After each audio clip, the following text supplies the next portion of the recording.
standing at the edge of the pool, looking down, being beckoned into the pool.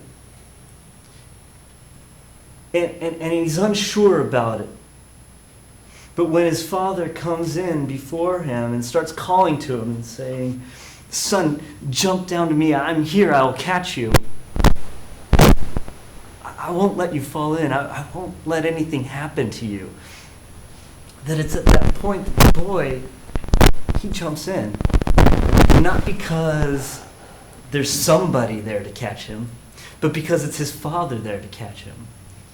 And so we think about that relationship, the little boy to his father, that his father is Superman. He could do anything. But now we are no longer little boys, and we know our fathers have problems. But our Heavenly Father, the one who created the world, the one who controls all things in the world, that He is the one who stands for us.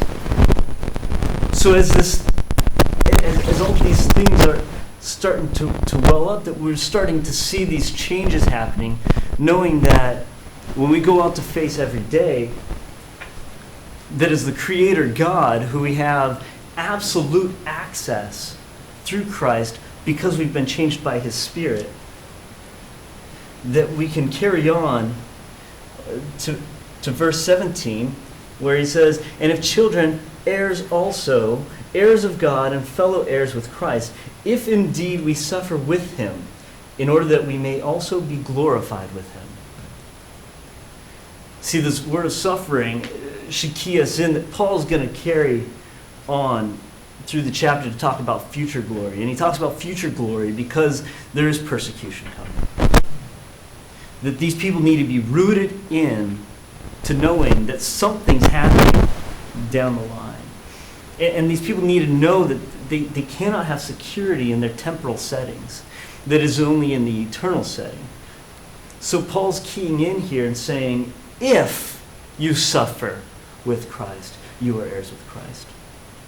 It's an important if, because it's if indeed.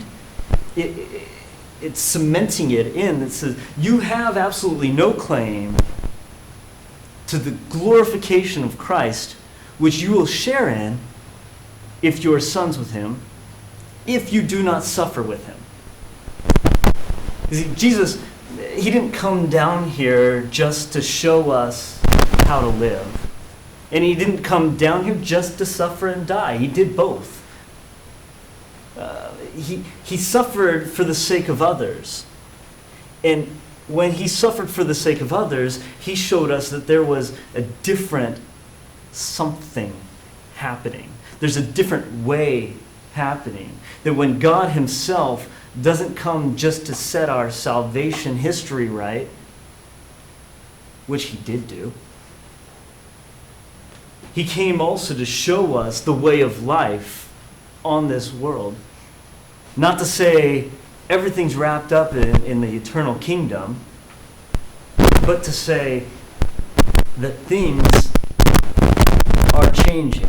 The way you interact, this was what He was talking the entire time to the Pharisees, to the prophets about the law, where He's saying, you guys don't get it.